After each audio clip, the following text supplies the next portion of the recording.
Hi बच्चों, are you able to see me, hear me? Hello. Hi everyone.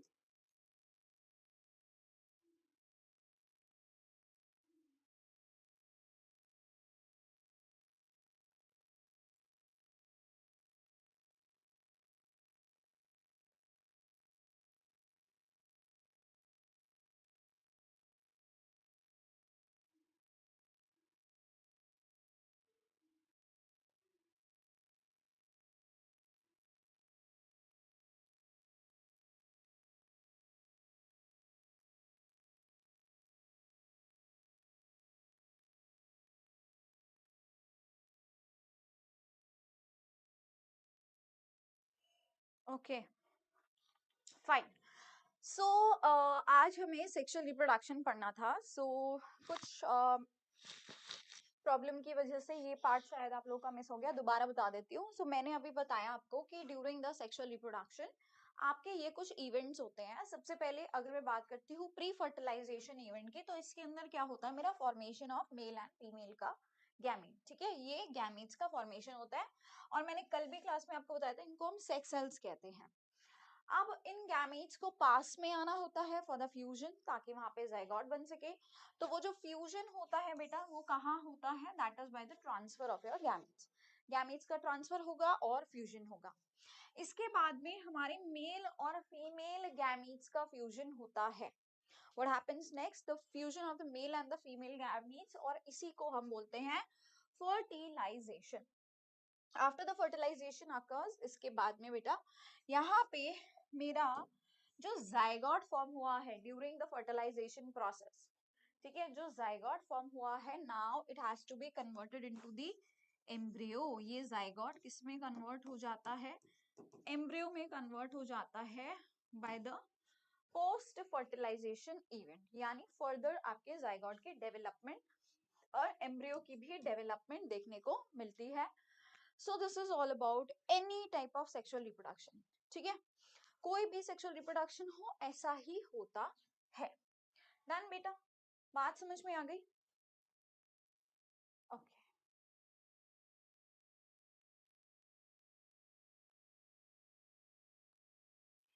Now अब आ जाते हैं आपकी किताब पे. Sexual reproduction, what does it says? So we are very well familiar with the modes of the reproduction, ठीक है, that depend on the involvement of two individuals, जहां पे दो individuals का involvement होता है before a new generation. एक new generation के पहले क्या होता है? इन्वॉल्वमेंट होता है हमारे दो इंडिविजुअल्स का, and it can be created. ठीक है, now bulls alone can not produce new calves. क्या बुल्स अकेले नई calves बना सकते हैं? Of course not. So we require a male or female. Simple सी चीज है. Similarly, hence alone cannot produce new chicks. Both cases में, हर केसेस में मेरे को भाई both sex चाहिए ही चाहिए. मेल भी चाहिए और फीमेल भी चाहिए, और दोनों के गैमीट्स भी चाहिए. दोनों गैमीट बनाएंगे तो ही फ्यूजन होगा, तो ही फर्टिलाइजेशन होगा. ठीक है, these are needed to produce the new generation. दोनों की जरूरत है ताकि नई जनरेशन यहाँ से प्रोड्यूस हो सके. नाउ बच्चे, what is the significance of this sexual mode? Significance क्या है? पहली बात तो हमने पहले ही बात कर ली है कि रिप्रोडक्शन हो क्यों रहा है, for the continuity of the species. But we had another option of the asexual, right? But not every organism is following the asexual mode of reproduction. क्योंकि कॉम्प्लेक्सिटी का इशू आ जाता है. कल हमने डिस्कस किया, बॉडी अगर कॉम्प्लेक्स होती है तो हम सिंपली ये नहीं कि फ्रैगमेंटेशन, रीजनरेशन, बडिंग और ये सब चलेगा. ये सिर्फ हमारे lower organisms, and most probably हम देखते हैं कि ये हमारे यूनिसेलर और लोअर मल्टीसेलर ऑर्गेनिजम्स में ही पॉसिबल होता है. So now we have another method, that is the sexual reproduction. अब इसका सिग्निफिकेंस सीधा साधा है कि यार ये लेके आता है वैरायटी. ठीक है, क्योंकि एट द एंड धीरे धीरे इवॉल्व तो करना ही है, तो वैरायटी इज रिक्वायर्ड. तो ये वेरिएशन लाता है, वैरायटी लाता है. Are there any limitations?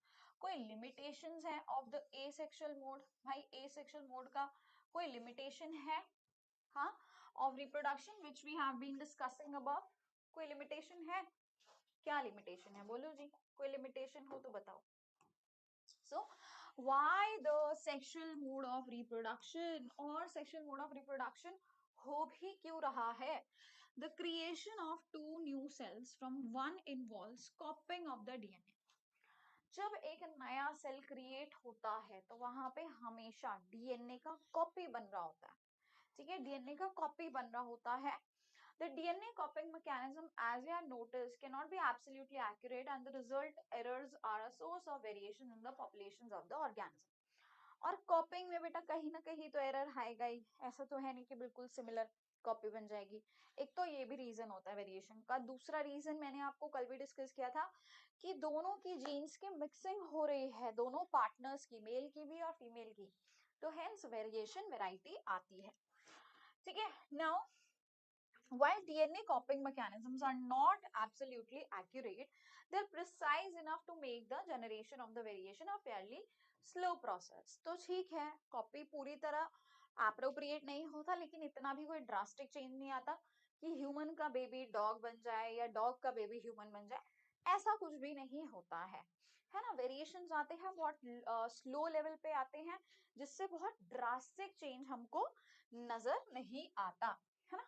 ऐसे कोई बहुत ड्रास्टिक चेंज हमको नजर नहीं आता.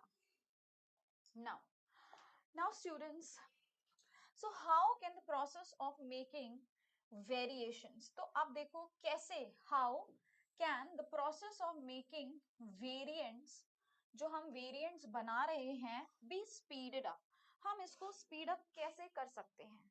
ये जो variants बन रहे हैं, how they can be speeded up? Each new variation, her new variation is made in a DNA copy, her variation आपके DNA copy में बनता है, that already has variations accumulated from the previous generations, और उनके पास बेटा already accumulated है previous generation से ये सारा का सारा DNA genetic material. Thus two different individuals in a population would have quite different patterns. इसीलिए जो दो different अलग अलग ये individuals हैं, इनका pattern कैसा होता है? They're having a different patterns of accumulated variations. ठीक है, इनके पास में क्या है? Different patterns of accumulated variations. Now since all these variations are in living individuals, क्योंकि ये सारे के सारे variations कहाँ हैं? हमारे living individuals में हैं, सारे के सारे कहाँ हैं? हमारे living individuals में हैं. So it is assured that they do not have any really bad effect. तो ये assure करता है कि इस पे किसी भी तरह का कोई bad effect ना आए, कोई एकदम से drastic change ना आए. Now each combinations would be novel since it would involve two different individuals. So of course यार हर बार कुछ नया, कुछ variety, even आप देखते हो कि एक ही वही parents हैं, उनके बच्चे हो रहे हैं, एक बच्चा कैसा होता है, दूसरा कैसा, अगर they also have more kids, every kid is different from each other, है ना. हर बच्चा एक दूसरे से अलग अलग होता है, right? So the sexual mode of reproduction, sexual mode जो रहता है रिप्रोडक्शन का, उसमें basically it incorporates such a process of combining DNA from two different individuals during the reproduction. So it is always combining the DNA from two different individuals. दो अलग अलग individual से DNA को कंबाइन करता है, right? But this creates a major difficulty. इसकी वजह से बहुत ज्यादा difficulty आती है, एक major difficulty आती है. If each new generation is to be combination of the DNA copies from two pre-existing individuals, then each new generation will end up having twice the amount of the DNA. जो मैंने तुमको कल की बात में समझा दिया था बेटा, मैंने ये तुमको कल ही समझा दी थी ये बात, कि अगर मैं पहले से ही 46 क्रोमोसोम्स मम्मी और पापा से लेके चलूंगी तो मेरे पास में डबल यानी कि 92 क्रोमोसोम बच्चे में, चाइल्ड में आएगा, है ना. तो इसको अवॉइड करने के लिए अब मैं तो चाहती हूँ कि हर ह्यूमन में 46 क्रोमोसोम ही उसके सोमैटिक सेल में रहे, तो उसके लिए हमारे पास एकमात्र तरीका होता है. So this will not work. पहले से ही मदर और फादर को केवल आधा आधा कंट्रीब्यूशन करना होता है. So we have seen earlier that as organisms become more complex, भाई जैसे जैसे organism ज्यादा complex होता चला जाता है, the specialization of the tissue increases. में टिश्यू की स्पेशलाइजेशन वहां पे और भी ज्यादा बढ़ जाती है. So one solution that many multicellular organisms have found for the problem mentioned above is to have special lineages of cells in specialized organs in which only half the number of the chromosomes and half the amount of the DNA as compared to the non-reproductive body cells. तो जितने भी body के non reproductive cells, क्या बोलते हैं non reproductive cells को? हम बोलते हैं somatic cells. So these are all the cells of the body which are not participating in the reproduction but they are doing something else in the body, any other metabolic functions they are performing. उन्हीं को हम non reproductive cells या somatic cells body के कहते हैं. और उन सभी का नंबर हमेशा क्या होता है? It will be containing entire set of the chromosome. लेकिन हमारे जो sex cells होने वाले हैं वहां entire set ना लेके half set को consider किया जाता है. I hope you have understood this entire story. ये कल हम पूरा डिस्कस कर चुके हैं. ठीक है, we have already discussed it. Now, if the zygote is to grow, अब देखो यही बोला है कि अगर ऐसा zygote grow करेगा, है ना, and develop करेगा into an organism, highly specialized tissues and organs, then it has the sufficient stores of the energy for doing it. In very simple organism, it is seen that the two germ cells are not very different from one another or even be similar, but as body designs become more complex, the germ cells also become specialized. So देखो जो lower organisms होते हैं उनमें तो ये तक भी देखा जाता है कि मदर और फादर के गैमीट्स बिल्कुल आइडेंटिकल हैं. जैसे बहुत सारी एल्गी होती है, ऐसे गैमीट्स को आइसोगेमस गैमीट्स कहा जाता है. आइसोगेमस, आइसो मीन सिमिलर, बिल्कुल सिमिलर. तुम देख के पता भी नहीं लगा पाओगे कि मेल गैमीट कौन सा फीमेल गैमीट कौन सा, यानी उनका जेनेटिक कॉम्पोजिशन भी काफी हद तक सेम रहता है. लेकिन अगर तुम कॉम्प्लेक्सिटी की तरफ बढ़ते हो तो आगे चलते चलते, जैसे ह्यूमंस की अगर हम बात करें, मेल का गैमीट एकदम डिफरेंट दिखता है, डिफरेंट कॉम्पोजिशन होती है, डिफरेंट स्ट्रक्चर है, डिफरेंट फंक्शन है, and similarly with the female gamete. चलो अभी हम बात करने वाले हैं प्लांट्स की. प्लांट्स के अंदर किस तरह से सेक्सुअल रिप्रोडक्शन दिखता है. So reproductive parts of the angiosperms are located in the flower and you have already studied the different parts. इसके पास में सेपल होता है, पेटल होता है, स्टेमन होता है, पिस्टल होता है. स्टेमन और पिस्टल रिप्रोडक्टिव पार्ट्स होते हैं. और मेरे पास में अगर फ्लावर बेटा यूनिसेक्सुअल होगा जैसे कि पपाया और watermelon, when it contains either, या तो उसके पास स्टेमन है या उसके पास पिस्टल है, या बाइसेक्सुअल भी हो सकते हैं जैसे कि मेरा हिबिस्कस और mustard. when it contains both stamens and pistils तो हम उसको बाइसेक्सुअल कहते हैं. खाली स्टेमन या पिस्टल है तो हम उसको यूनिसेक्सुअल कहते हैं. स्टेमन is the male part, whereas मेरा जो फीमेल होता है वो कौन सा है? पिस्टल. पिस्टल मेरा क्या है? Female reproductive part. अभी मैं तुमको ये पूरा एक स्लाइड पे जस्ट दूंगी क्या क्या लिखा है यहाँ पे. डोंट यू वरी, ये मेरे पास अभी मैं तुमको सब बताने वाली हूँ. ये मत सोचना मैम ने भगा दिया एकदम से. ठीक है, मैं पूरी बात तुमको अभी स्लाइड पे बताऊंगी. मैं फटाफट से रीड आउट कर रही हूँ एनसीईआरटी तुम्हारे लिए. सो यहाँ पे बेटा देखो, पिस्टल की बात करें तो मेरे पास स्टिग्मा स्टाइल ओवरी होता है. ये मेरे पास स्टिग्मा होता है, लैंडिंग प्लेटफॉर्म. ये मेरा स्टाइल होता है और ये बल्जिंग पार्ट मेरा ओवरी होता है. ठीक है, ovary contains ovules and each ovule has an egg cell. The male germ cell produced by the pollen grains fuses with the female gamete present in the ovule. This fusion of the germ cells or the fertilization gives us the zygote which is capable of growing into a new plant. अब देखो इसमें लिखा है male germ cell form होता है pollen grain से, वो जाके फीमेल गैमीट के अंदर से फ्यूज करता है जो कि उसके ओव्यूल में प्रेजेंट होता है. एंड इसी को हम फर्टिलाइजेशन बोलते हैं जिससे हमको जायगोट मिलता है. Thus the pollen needs to be transferred from the stamen to the stigma. So of course pollen को स्टिग्मा के पास तो आना ही पड़ेगा, नहीं तो कैसे फर्टिलाइजेशन होगा. तो बेटा ये आता है थ्रू दी पॉलिनेशन. पॉलिनेशन के कई तरीके हैं. सेल्फ पॉलिनेशन होता है तो सेम फ्लावर के अंदर है. ठीक है, अगर दूसरे के अंदर होता है ना, वन फ्लावर टू अनदर अगर पॉलिनेशन होता है तो हम उसको क्रॉस पॉलिनेशन कहते हैं. This transfer of pollen from one flower to another is achieved by the agents like wind, water or animals. After the pollen lands on the suitable stigma, it has to reach to the female germ cells which are in the ovary. For this, a tube grows out of the pollen grain. इसके लिए बेटा tube आपकी pollen grain के बाहर निकलती है, travels through the style to reach the ovary. ठीक है, यहाँ आएगी, pollen tube निकलेगी, style के थ्रू जाएगी और ovary में ओव्यूल तक पहुंचेगी, राइट? अब उसके बाद के भी कुछ इवेंट्स देख लो. जब फर्टिलाइजेशन हो जाता है तो मेरा जाइगोट डिवाइड करता है, कई बार एम्ब्रियो बनाएगा. ओव्यूल जो होता है मेरा बेटा, उसके पास एक टफ सीड कोट आ जाती है, converted into a seed. Ovary grows rapidly, ripens to form a fruit. Meanwhile the petal, sepal, stamen, style, जितनी भी बाकी सारी चीज है, द गोना फॉलो, वो सब वहां से. Have you ever observed any flower part still persisting in the fruit? Try and work out. So the seed contains the future plant or embryo which develops into a seedling under the appropriate conditions. भाई बेटा यही seed होता है, बाद में जाके नया plant बनाएगा. ठीक है, तो हम ये कह सकते हैं कि सीड एक ऐसा स्ट्रक्चर है जिसके पास में दो जनरेशन है, एक पुरानी और एक नई जनरेशन. इस प्रोसेस को जहां पे उसमें से अब प्लांटलेट निकलने लगेगा, इसको हम बोलते हैं जर्मिनेशन. अगर कुछ भी समझ नहीं आया ना तो टेंशन मत लेना, समझाने के लिए मैं हूं यहाँ. ठीक है, चलो अब समझाती हूँ तुमको, ध्यान से देखना बेटा जी. तुमको सारी बात में समझा दूंगी यहाँ पे फटाफट से. एक यार एक तो मुझे समझ नहीं आता, when I am choosing this colour, why this colour is. चलो हम पिंक बनाते हैं, हम पिंक कलर का सुंदर सा फ्लावर बनाते हैं. ये देखो जी, मेरे पास एक सुंदर सा ये फ्लावर है, पिंक कलर का फ्लावर है मेरे पास में. ठीक है, ये मेरे पास क्या है, कलर्ड पेटल्स.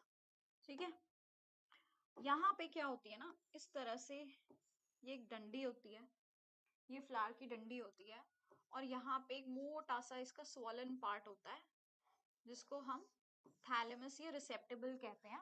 और इसी पे मेरे सारे फ्लोरल अपेंडेजेस यानी कि सेपल, पेटल, स्टेमन, पिस्टल सब लगा होता है. ठीक है, मैंने लेबल नहीं किया क्योंकि अभी तुम छोटे हो, तुमको 11वीं कक्षा में थैलेमस के बारे में बताया जाएगा, तो I am just leaving it right now. तो यहाँ पे मेरे पास इस तरह से क्या होती है, ये छोटी छोटी ग्रीन लीफी स्ट्रक्चर जिनको हम बोलते हैं सेपल्स. ठीक है, अब now what else do we have. अब मेरे पास में और क्या होता है बेटा, यहाँ पे और मेरे पास में होती है इस तरह से ये पिस्टल. क्या है मेरे पास, ये पिस्टल है. ठीक है, this is the pistil which is basically female part, it is the female sex organ. and मेरे पास यहाँ पे क्या होते हैं, इस तरह से stamens होते हैं, जो कि मेरे ये इस तरह से मेरे stamens होते हैं. ठीक है, ये मेरे stamens हैं जो कि मेल पार्ट है. ठीक है, this is the male reproductive part. अब तुम ध्यान से सुनना, सारी बातें तुमको फटाफट यहाँ समझाती हूँ. पहले देखो, मेरे ये जो फ्लावर है ना, वॉइस इज लो. अभी बताओ, अभी ठीक, एक सेकेंड ना, यहाँ लगा लेती हूँ, क्लियर आवाज आएगी. अब बताओ, ठीक है आवाज, अब ठीक है. हाँ, तो यहाँ पे क्या है बेटा, इस फ्लावर के अंदर मेरे पास में एक होता है एसेंशियल पार्ट्स और एक होते हैं नॉन एसेंशियल पार्ट्स. ठीक है, एक होता है एसेंशियल पार्ट्स, एक होते हैं नॉन एसेंशियल पार्ट्स. बेटा इस एसेंशियल पार्ट में क्या होने वाला है, असेंशियल का मतलब, जब हम यहाँ पे फ्लावर के टर्म में एसेंशियल टर्म यूज करते हैं, इसका मतलब है कि that is participating in the reproduction. क्योंकि फ्लावर जो होता है वो एक रिप्रोडक्टिव ऑर्गन है बेटा, उसका काम ही क्या है, एट द एंड उस फ्लावर के अंदर मेरा बीज बनेगा, सीड बनेगा. मकसद क्या है फ्लावर का, सीड बनाना, ताकि उस सीड से फिर एक नया प्लांट बने. समझ रहे हो, तो रिप्रोडक्शन के लिए फ्लावर जरूरी होता है. ठीक है, तो अब मेरे पास जब इसका काम ही रिप्रोडक्शन है, तो इसके जो एसेंशियल पार्ट होंगे वो कौन से होंगे? समझ गए कि मेरे पास जो मेल और फीमेल पार्ट्स हैं वही इसके क्या है, एसेंशियल पार्ट्स। तो मेरे पास मेल पार्ट होता है, एक मेल ऑर्गन है और एक फीमेल ऑर्गन है, ठीक है। सो मेल पार्ट मेरा क्या होता है, स्टेमन। स्टेमन के खुद के कितने पार्ट्स होते हैं? 2 पार्ट्स होते हैं। स्टेमन itself has stamen itself has 2 parts। क्या क्या? आपके पास में ये लंबी सी फिलामेंट और एक एंथर, ठीक है, इस तरह से फिलामेंट और ये एंथर। इस एंथर के अंदर प्रोड्यूस होते हैं बेटा पॉलन ग्रेन्स, ठीक है, इस एंथर में पॉलन ग्रेन्स प्रोड्यूस होते हैं। फीमेल पार्ट की अगर बात करें तो मेरे पास फीमेल पार्ट यहाँ पे कौन सा है, पिस्टल है। पिस्टल के खुद के 3 पार्ट्स होते हैं, स्टिग्मा, स्टाइल और ओवरी, ठीक है, स्टिग्मा, स्टाइल और ओवरी। ये मेरी स्टिग्मा है, ये लंबा सा मेरा स्टाइल है, ये बल्जिंग पार्ट मेरा ओवरी है, ठीक है। अब नॉन एसेंशियल पार्ट्स कौन से हैं? जो कि फ्लावर के पार्ट तो हैं पर रिप्रोडक्शन में इन्वॉल्व नहीं हो रहे, ठीक है। कौन से नहीं होते रिप्रोडक्शन में इन्वॉल्व, बताओ जी। which is not being involved in the reproduction, that is the petals and sepals। ये मेरे हैं दोनों के दोनों नॉन एसेंशियल पार्ट्स, ठीक है। पेटल का काम अगर रिप्रोडक्शन में नहीं होता तो क्या कोई काम है भी इसका? हाँ बिल्कुल है। ये कलर्ड होती हैं, खुशबूदार होती हैं, बड़ी बड़ी होती है, अट्रैक्ट करने के लिए होती हैं for the pollination. So these are meant to attract pollinators, ठीक है। स्पेशली आपने देखा होगा सुंदर फूल, कलरफुल फूल कहाँ होते हैं? जिनका पॉलिनेशन इंसेक्ट करते हैं, इसीलिए वहां की पेटल्स इतनी ज्यादा सुंदर, कलरफुल और खुशबूदार होती हैं। सेपल्स का काम क्या है बेटा? कि ये फ्लावर जब कली की स्टेज में होता है, बड स्टेज में होता है, तो उस फ्लावर को प्रोटेक्ट करता है, ठीक है, protects flower at the bud stage.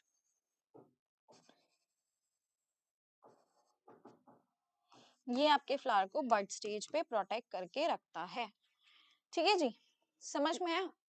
अब हमको यहाँ पे देखना है कि how exactly the fertilization is happening. ये मैंने ले लिया मेरा मेल पार्ट, ठीक है, ये मैंने मेरा ले लिया फीमेल पार्ट, ठीक है। मेल पार्ट के अंदर मेरे पास में इस तरह से ये एंथर होगा बेटा। एंथर के अंदर इस तरह से बहुत सारे पॉलन ग्रेन्स प्रोड्यूस होते हैं।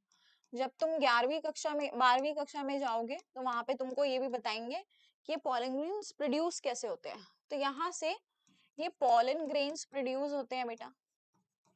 ये पॉलन ग्रेन्स जाके लैंड करते हैं फीमेल के स्टिग्मा के ऊपर, ठीक है। ये मेरा स्टिग्मा है, ये मेरा स्टाइल है, ये मेरा ओवरी है, ठीक है। ये मेरी पिस्टल फीमेल हो गई और ये मेरा स्टेमन मेल हो गया। तो ये पॉलन ग्रेन जाएगा, जाके कहा लैंड करेगा? It is going to land on the stigma. अब क्वेश्चन ये आता है, क्या ये पॉलन ग्रेन खुद जाके लैंड कर जाता है, हाँ, या इसको किसी की जरूरत होती है? तो देखो, ऑफ कोर्स ये खुद तो लैंड नहीं करता, ठीक है। हमारे पास कुछ ऐसे फ्लावर होते हैं वो ना हमेशा बंद रहते हैं, कभी खुलते ही नहीं है, उनको क्लिस्टोगेमस फ्लावर कहते हैं। तुमको अभी याद करने की जरूरत नहीं है, बस बता रही हूँ, ठीक है। उनके अंदर तो बेटा ना, जब वो फ्लावर कभी खुल ही नहीं रहा, जिंदगी में कभी नहीं खुल रहा, तो उनके पास तो कोई ऑप्शन नहीं, उनको तो सेल्फ पॉलिनेशन ही करना पड़ेगा। लेकिन कुछ ऐसे फ्लावर होते हैं जो, मतलब मोस्टली फ्लावर्स जो होते हैं वो खुले रहते हैं, एक्सपोज रहते हैं। अब उनका पॉलिनेशन देखो, पॉलिनेशन होता क्या है, पहले तो आप पॉलिनेशन ही समझ लो क्या है। पॉलिनेशन का मतलब होता है transfer of pollen grains from anther to stigma. Anther से स्टिग्मा पे जब ये जाता है, इसी को मैं पॉलिनेशन कहती हूँ, इसी को हम क्या कहते हैं, पॉलिनेशन। ठीक है, एंथर से जब स्टिग्मा पे जा रहा है, इसी को हम क्या कहते हैं, पॉलिनेशन कहते हैं। अब ये पॉलिनेशन जो होता है बेटा, this pollination can be of two types. अगर तो ये सेम फ्लावर में हो रहा है ना, same flower in the sense ये मेरे पास में फ्लावर है, ठीक है, ये इसका क्या है, यही इसके पास में पिस्टल है, यही इसके पास में स्टेमन भी है, राइट। तो मेरे पॉलन ग्रेन्स यहां से यहां लैंड कर जाएंगे, तो हो गया सेम फ्लावर के अंदर पॉलिनेशन। ऐसे पॉलिनेशन को हम बोलते हैं सेल्फ पॉलिनेशन। क्या बोलेंगे, self pollination. whereas it can be from one flower to another, different flower में भी ये जा सकता है बेटा, ये different flower में भी जा सकता है। अगर ये पॉलिनेशन कैसे हो रहा है, मान लो मेरे पास ये एक फ्लावर है और ये एक फ्लावर है, ठीक है, तो अगर ये पॉलिनेशन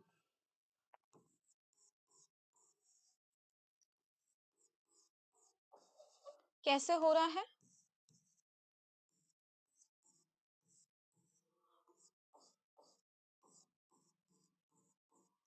यहाँ पे पॉलिनेशन कैसे हुआ, देखो इधर पॉलिनेशन इसी सेम फ्लावर में हुआ, यहाँ इस फ्लावर से इस फ्लावर, या फिर यहाँ से यहाँ, कैसे भी हो सकता है, मतलब डिफरेंट फ्लावर में जब पॉलिनेशन चलता है तो हम इसको बोलते हैं क्रॉस पॉलिनेशन।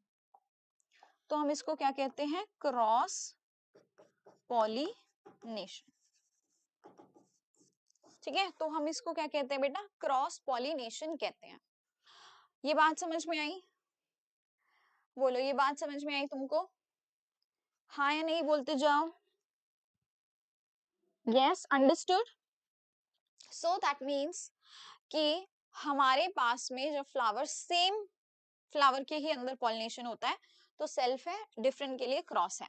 अब ये पॉलिनेशन कराता कौन है, these are being done by the pollinating agents, जिनको हम पॉलिनेटर्स भी कहते हैं। और क्या कहते हैं, पॉलिनेटर्स भी कहते हैं। ठीक है, तो ये पॉलिनेटर्स मेरे पास में बेटा या तो विंड हो सकती है, हवा के थ्रू हो सकता है, एक्वाटिक प्लांट्स में वाटर के थ्रू हो सकता है, या एनिमल्स के थ्रू हो सकता है। एनिमल्स में सबसे ज्यादा मेरी जो बीज होती है ना, हनी बीज, वो करती हैं पॉलिनेशन। ठीक है, सबसे ज्यादा हनी बीज मेरी पॉलिनेशन को कैरी आउट करती हैं। अब देखो, आई होप इतनी बात आपको समझ में आ गई होगी। मेरे पास जगह कम पड़ गई है, I need to remove certain things from here. ठीक है, मैं इसको थोड़ा सा यहाँ से रिमूव कर देती हूँ। ओके, देखो बेटा, एक और चीज जो तुमको यहाँ पे समझनी है कि मेरे पास में ये जो फ्लावर होते हैं ये दो तरह के होते हैं। ठीक है, ये फ्लावर ही क्या होते हैं, अगेन टू टाइप्स के फ्लावर होते हैं। It can be unisexual, it can be bisexual. बहुत सिंपल है इसको समझना, नाम में ही इसका जवाब है बेटा। यूनि का मतलब है वन, ठीक है, सेक्सुअल का मतलब है सेक्सेस, बाय का मतलब two, again sexual mean sexes.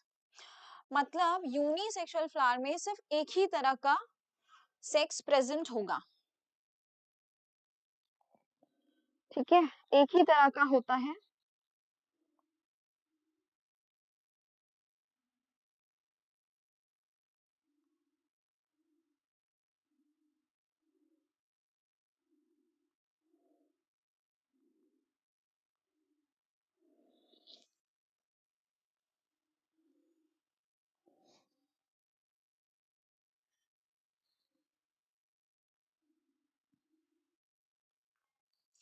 ठीक है तो यूनिसेक्सुअल में बेटा एक ही तरह का सेक्स होता है, दैट इज आइदर, या तो क्या होगा उसके पास में मेल यानी स्टेमन और फीमेल यानी पिस्टल। या तो मेल पार्ट होगा या फीमेल पार्ट होगा, ठीक है, या तो मेल होगा या फीमेल होगा। बायसेक्सुअल की बात करते हैं तो बेटा यहाँ पे हैज बोथ सेक्सेस, दोनों तरह के सेक्सेस हैं इसके पास, मेल एंड फीमेल। इसके पास स्टेमन और पिस्टल दोनों तरह के सेक्सेस होते हैं, ठीक है, स्टेमन और पिस्टल दोनों तरह के सेक्सेस होते हैं। एग्जाम्पल के तौर पे तुमने देख ही लिया है, एग्जाम्पल में मेरे पास यहाँ पे पपाया वाटरमेलन, ठीक है, यहाँ पे मेरे पास पपाया वाटरमेलन, एनसीईआरटी के एग्जाम्पल याद कर लेना, पपाया वाटरमेलन। एंड बायसेक्शन में मेरे पास ढेरों एग्जाम्पल हैं, एनसीईआरटी वाला लिखो या कोई भी लिखो, समझ गए। अब इधर आ जाते हैं, now how this is happening. इसको मैं रिमूव कर देती हूँ, ये हम नोट्स ले चुके हैं।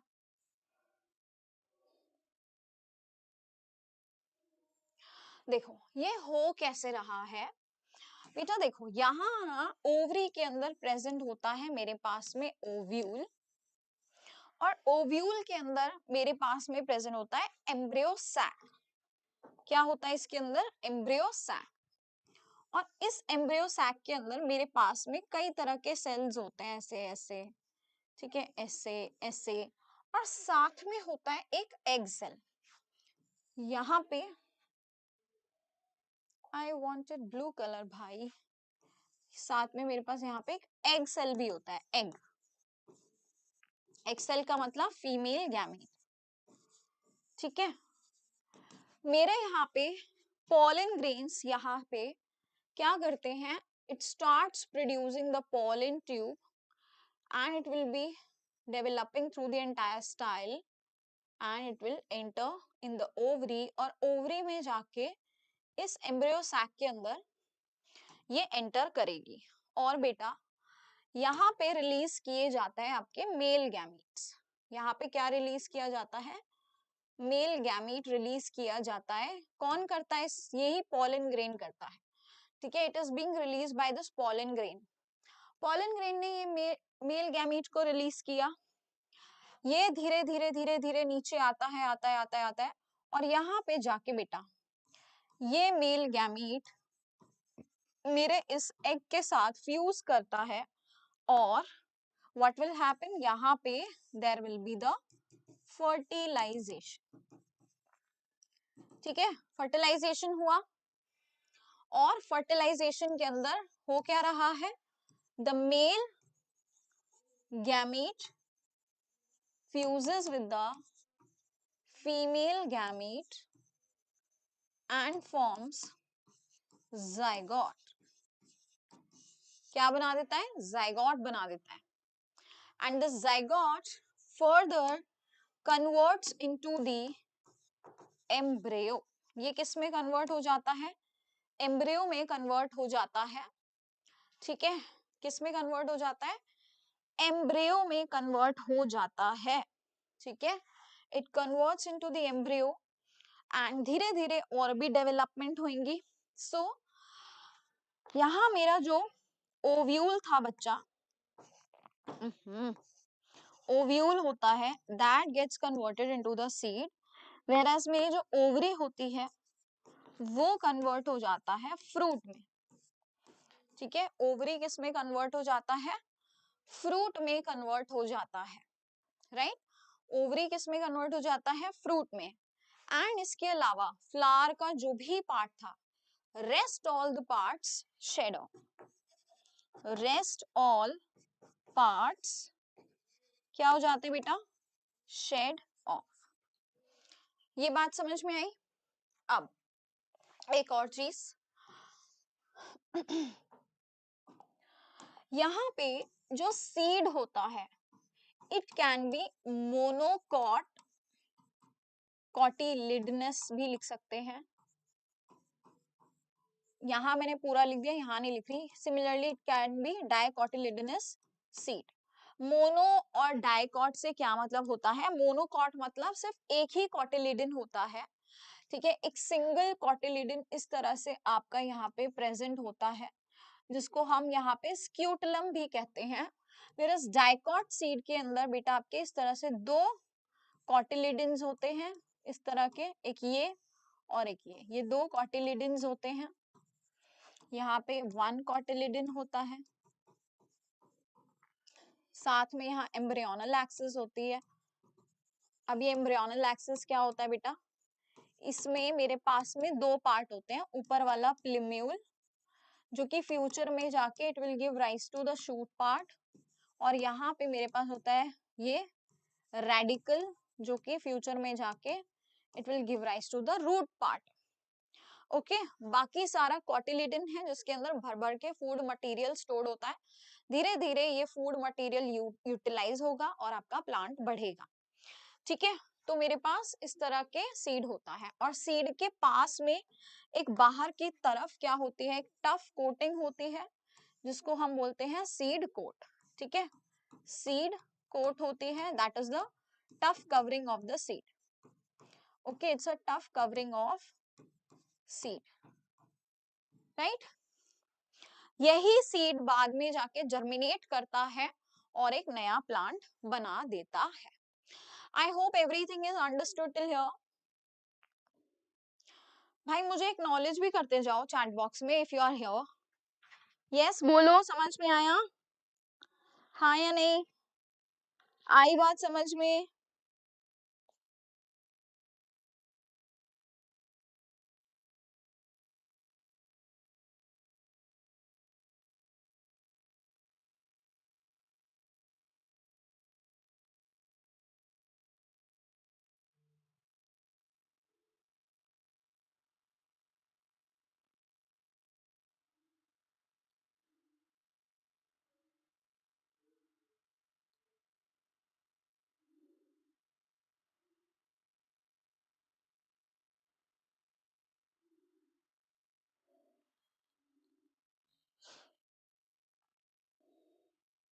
Okay great. कहीं पे कुछ भी डाउट आता है तो प्लीज लेट मी नो। हाँ, कुछ भी डाउट आता है तो मुझे बता देना। आई गेस लास्ट टाइम तुमने जब मुझसे सेशन लिया था 1-on-1 वाला, तो तनिषी तुमको यहीं से ही कहीं से डाउट था, है ना? यहीं कहीं से ही डाउट था, आई रिमेम्बर। तो देख लेना, कुछ भी डाउट रह जाए तो पूछ लेना। ओके, चलो let's get back to your NCERT. अब हम ह्यूमन के मेल और फीमेल पार्ट्स पढ़ लेते हैं। ठीक है, लेट्स टॉक अबाउट द ये डायग्राम देख लो, जो मैंने तुमको बताया वही सेम डायग्राम है। तो सीड के पास में ये कॉटिलेडन दिखाया है जिसके अंदर फूड स्टोर्ड होता है, और ये मेरे पास में एम्ब्रियोनल एक्सिस है। इसका ऊपर वाला पार्ट प्लिम्यूल होता है जो कि फ्यूचर में जाके शूट पार्ट बनाता है, नीचे वाला रूट बनाता है, और इसके पास एक टफ कोटिंग होती है जो कि सीड कोट कहलाता है। ठीक है, चलो अब रिप्रोडक्शन इन ह्यूमन बींग्स देखते हैं। हाँ जी, सो या नाउ बेटा, so far we have been discussing variety of modes. हमने बहुत सारे मोड्स देख लिए that different species use for the reproduction. Let us now look at the humans. Of course, we are most interested in everything that is happening in the human, be it the physiology, be it the digestion, be it the respiration, be it the excretion, nervous, hormonal. हम सब जानना चाहते हैं यार human body में, है ना? So yes, मजा तो आता है। Similarly, humans के बारे में we also have this important topic जिसको बहुत बच्चे ऐसे मजाक समझते हैं, but आज के समय में it's very important to know about the reproductive systems of the human beings. Why? Because from a very long time it has been a taboo. In fact, schools में teachers skip कर देती थी ये chapter को। ठीक है, तो it's very important to study these chapters because it tells a lot of the general information that we should have about the reproductive organs. Now, let us begin at an apparently unrelated point. All of us know that our bodies change as we become older. And that is basically what? That is puberty. हम सब जानते हैं एक time हर इंसान की जिंदगी में आता है जब वो चाइल्डहुड से अडल्टहुड की तरफ मूव करता है, और वो जो ट्रांजिशन पीरियड होता है, वो जो ट्रांजिशन फेज होता है, उसी को प्यूबर्टी कहा जाता है। And during that period you will C a lot of physical changes, a lot of emotional changes, a lot of hormonal changes, a lot of mental instability during that period because of a lot of changes happening in your body, right? So we notice that our height, ये physical changes की बात हो रही है कि height अचानक से बढ़ जाती है, तुमने देखा होगा कि गर्मियों की छुट्टियों के बाद एकदम से 2 महीने के बाद 9th 10th में जब तुम लोग होते हो, तुम्हारी छुट्टियां होती है और एकदम से तुम देखते हो अरे बाप रे तुम्हारे क्लासमेट्स एकदम से लंबे हो जाते हैं, होता है ना। 7th 8th 9th तक नहीं होता, उसके बाद एकदम से 10th 11th में तुम देखते हो कि तुम्हारे दोस्त एकदम लंबे हो जाते हैं, या तुमने अपने अंदर भी ये चेंज देखा होगा। So we acquire teeth, we even lose the old ones, so called the milk teeth, and acquire the new ones. तो ये तो चलो थोड़ा पहले ही हो जाता है, ठीक है, ये सब छोड़ो, टीथ वाला छोड़ो, ये रिप्रोडक्शन का पार्ट नहीं होता। आई डोंट नो क्या एनसीईआरटी कुछ भी बकवास लिखती है। जब हम रिप्रोडक्शन की बात कर रहे हैं तो they should talk about the puberty. मुझे ये नहीं पता था कि एनसीईआरटी ने ये लाइन भी लिखी है अबाउट द टीथ। कोई बात नहीं, चलो आ जाओ। हंसी आती है ना कभी कभी, एनसीईआरटी क्या बकवास लिख देती है। And it's not just in the 10th, 11th 12th में भी बहुत चीजें ऐसी उल्टी पुल्टी लिखी हुई है। All these are the changes that can grouped under the general process of the growth in which the body becomes larger. So obviously the body is increasing in terms of the height and in terms of the mass, but in early teenage years a whole new set of changes occurs that cannot be explained simply as body enlargement. So एक ऐसा change जिसमें हम केवल ये नहीं कह सकते कि body is enlarging, but apart from that a lot of different changes are happening, जैसे कि thick hair growing in the new parts of the body, जैसे कि आर्मपिट्स। आप देखते होंगे कि अडोलेसेंस जब हिट होती है, प्यूबर्टी हिट होती है, तो you will see thick hair genital area के अंदर, थाइस के यहाँ पे, है ना, इवन इन द आर्मपिट्स आपको कैसे डार्क कलर के डार्कर हेयर आपको दिखाई देते हैं। थिनर हेयर आपके लेग्स पे, आर्म्स पे, जो शायद बचपन में उतने ज्यादा प्रोमिनेंट नहीं थे, अब आपको नजर आने लगते हैं, और इसीलिए लड़कियां भागती है वैक्सिंग कराने, है कि नहीं। As well as the face, ठीक है, इवन फेशियल जो हेयर होते हैं वो भी काफी प्रोमिनेंट होने लगते हैं, क्योंकि बचपन में आपकी स्किन इतनी सॉफ्ट सपल होती है, बहुत फाइन हेयर्स होते हैं, पीच फज टाइप के बच्चों के अंदर जो फेस हेयर होते बच्चों में भी है, बट वो बहुत थिन होते हैं, लेकिन जब बड़े होते जाते हैं तो वो थोड़े से प्रोमिनेंट होने लगते हैं। And some people also nowadays तो everyone has certain beauty standards. अभी तो तुम स्कूल के बच्चों से कनेक्टेड नहीं हो, मुझे नहीं पता तुम लोग क्या करते हो, कैसे करते हो, और किस एज में you start taking care of your body and you start feeling bad about your facial hair, body hair. I literally have no idea, but मुझे ऐसा लगता है 9th 10th के बच्चे start doing all of these stuffs. Am I right और not?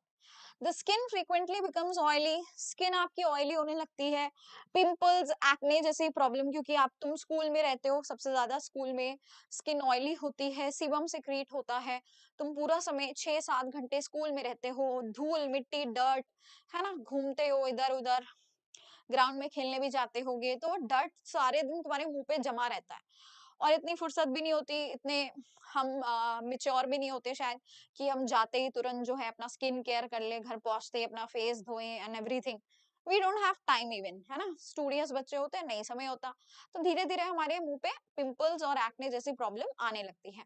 But एक बात बता रही हूँ, अगर तुम राइट एज पे अपनी स्किन का ध्यान रखने लगो, एटलीस्ट स्कूल से घर जाने के बाद यू क्विकली फेस अपना जो है फेस को वॉश कर लो, तो तुम्हें एक्ने और पिंपल्स की प्रॉब्लम बहुत हद तक कम हो जाती है। Now we begin to conscious, हम थोड़े से कॉन्शियस हो जाते हैं, अवेयर हो जाते हैं both our own bodies and those of others new ways, ठीक है। Now, on the other hand, there are also changes taking place that are different between boys and girls.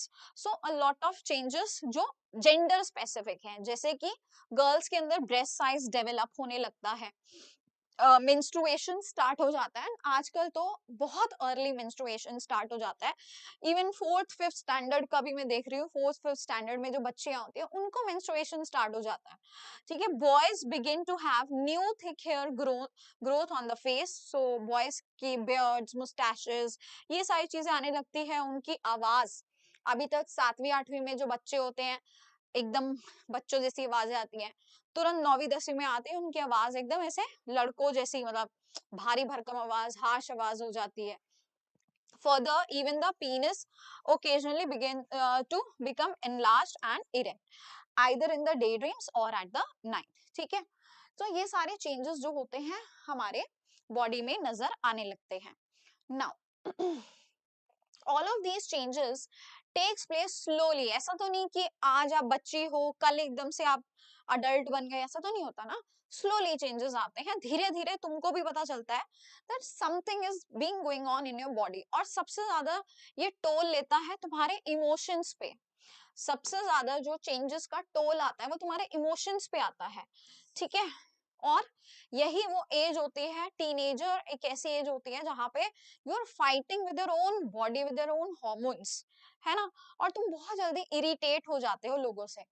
So all of these changes takes place slowly over a period of months and years.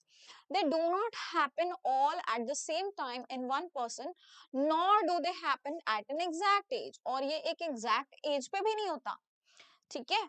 In some peoples, हर किसी का as भी differ करता है, किसी में 9-10 साल में puberty आ जाता है, कई कई का 13-14 तक भी नहीं आता। So they happen early and quickly, while in others थोड़ा लेट हो सकता है। Also each changes does not become completely quick either, ऐसा भी नहीं होता कि सारे चेंजेस एक साथ आ जाएं। हो सकता है ब्रेस्ट डेवलपमेंट जो है थोड़ा लेट स्टार्ट हो, मेंस्ट्रुएशन पहले हो गया। सो ये सारे चेंजेस साइमल्टेनियसली नहीं आते, एक एक करके हर पार्ट जो है अपने पेस पे हो रहा होता है। Now, thick hair on the face in boys appears as a few scattered hairs first. पहले थोड़ा थोड़ा scattered आता है, फिर धीरे धीरे उसका जो है growth और भी ज्यादा यूनिफॉर्म होने लगता है। Even so, all these changes show differences between the people.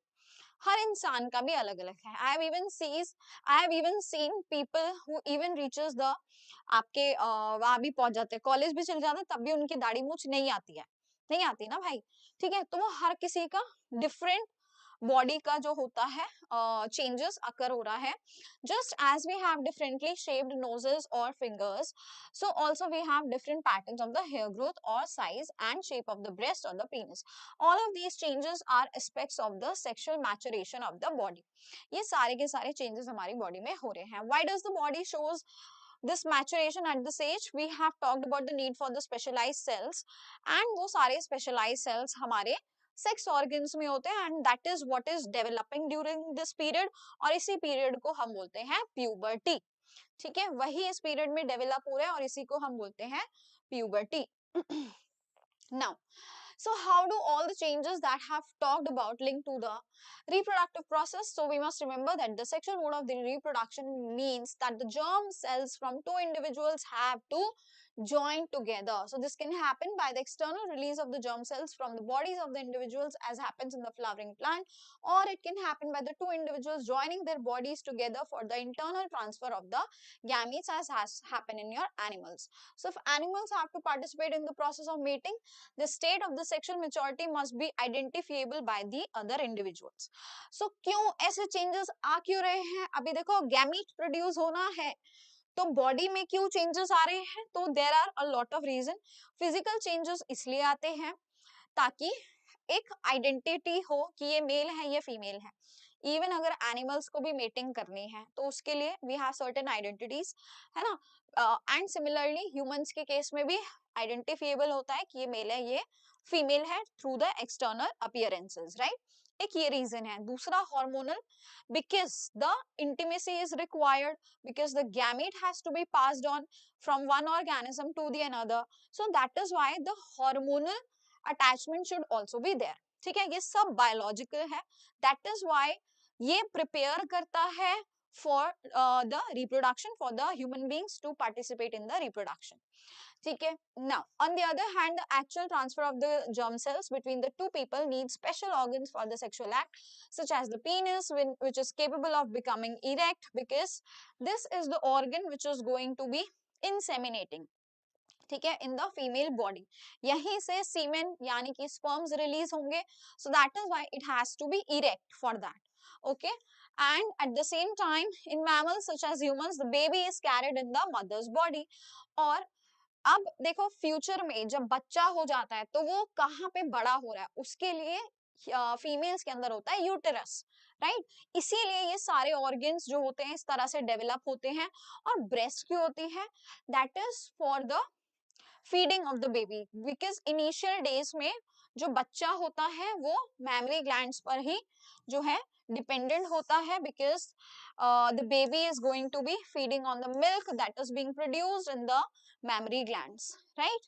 सो इसीलिए ये स्ट्रक्चर्स जो होते हैं रिक्वायर्ड होते हैं। अब तुमको यहाँ पे बात करेंगे हम द स्ट्रक्चर्स की, ठीक है, of all the structures of the male and the female, right. चलो आ जाओ देखते हैं इसको। सबसे पहले द मेल रिप्रोडक्टिव सिस्टम की अगर हम बात करते हैं, यहाँ पे क्या क्या चीजें हैं, हमको चाहिए सबसे पहले एक जर्म सेल प्रोड्यूस करने वाला स्ट्रक्चर। वो कौन सा होता है, वो होता है हमारा टेस्टिस। टेस्टिस के अंदर स्पर्म्स यानी कि मेल जर्म सेल्स प्रोड्यूस होते हैं, ठीक है, that has to be delivered to the site of the fertilization. Site of fertilization female body में होते हैं, तो यानी कि जो मेल के गैमीट्स होते हैं वो कैसे होते हैं, मोटाइल होते हैं, दे आर मूवेबल, ठीक है, they can move and then जाके जो है इमोटाइल फीमेल के गैमीट के साथ वो फ्यूज करेंगे। तो मेल का गैमीट मोटाइल होता है, फीमेल का इमोटाइल होता है। Formation of the germ cells कहाँ होगा, टेस्टिस के अंदर, जो कि एक पाउच जैसे स्ट्रक्चर में एब्डोमिनल कैविटी के बाहर प्रेजेंट होता है। इस पाउच जैसे स्ट्रक्चर को हम स्क्रोटम कहते हैं। हाँ आ सकता है, नहीं ये वाला नहीं आएगा तुमको, ठीक है, ये वाला डायग्राम नहीं आएगा। फीमेल रिप्रोडक्टिव का पूछा जाता है, मेल का नहीं पूछा जाता, ठीक है। सो फीमेल रिप्रोडक्टिव का तुम बनाने का ट्राई करना, मेल वाला नहीं पूछा जाता, okay. These are located outside the abdominal cavity. क्यों भाई बाहर क्यों प्रेजेंट है एब्डोमिनल कैविटी से, क्योंकि यहाँ स्पर्म का प्रोडक्शन होता है। और बेटा जो स्पर्म्स होते हैं ना, उनको डेवलपमेंट के लिए बॉडी टेम्परेचर से 2 से 2.5 डिग्री थोड़ा सा कम टेम्परेचर चाहिए होता है। बॉडी का टेम्परेचर होता है 37 डिग्री सेल्सियस, इसको चाहिए 2-2.5 डिग्री और कम। तो इसलिए दैट इज व्हाई ये एब्डोमेन से थोड़ा बाहर है, ताकि वो टेम्परेचर उसको कम टेम्परेचर मिल सके, right? So it requires a lower temperature than the normal body temperature. We have discussed the role of the testes in the secretion of the hormone testosterone. साथ में बेटा टेस्टिस के अंदर बहुत सारे सेल्स होते हैं, इसके अंदर आपके ऐसे सेल्स होते हैं जो कि स्पर्म्स को हेल्प करते हैं डेवलपमेंट में, उनको न्यूट्रिशन प्रोवाइड करते हैं, उनको सर्टोली सेल कहा जाता है। देन यहाँ पे ऐसे भी सेल होते हैं जो कि आपके मेल हार्मोन्स यानी टेस्टोस्टेरोन, एग्जाम्पल है टेस्टोस्टेरोन का एंड्रोजेंस, तो उनको प्रोड्यूस करता है, ठीक है। तो वो मेल हार्मोन, टेस्टिस का काम क्या है, टेस्टिस को हम मेल का प्राइमरी सेक्स ऑर्गन भी कहते हैं। क्या बोलते हैं इसको, प्राइमरी सेक्स ऑर्गन। क्यों बोलते हैं इसको प्राइमरी सेक्स ऑर्गन, क्योंकि बेटा ये यहाँ पे आपके एक तो स्पर्म यानी मेल गैमीट प्रोड्यूस कर रहा है, और दूसरी चीज है कि it is also producing the male hormones, ठीक है, ये मेल हॉर्मोन्स भी प्रोड्यूस करता है, जैसे कि टेस्टोस्टेरोन। और टेस्टोस्टेरोन में मैंने क्या एग्जांपल बताया तुमको, एंड्रोजेंस, समझ गए। तो टेस्टिस के ये 2 काम होते हैं, बहुत इंपॉर्टेंट काम है। Now in addition to the regulating the formation of the sperms, testosterone brings about changes in the appearance seen in the boys and at the time of the puberty. Now this question can come, what are the functions of testosterone? So पहला function इसका क्या होता है बेटा, कि इसका role होता है in the what, आपका रेगुलेट करता है फॉर्मेशन ऑफ स्पर्म्स को, ठीक है, फॉर्मेशन ऑफ स्पर्म्स को रेगुलेट करता है, पहला फंक्शन है।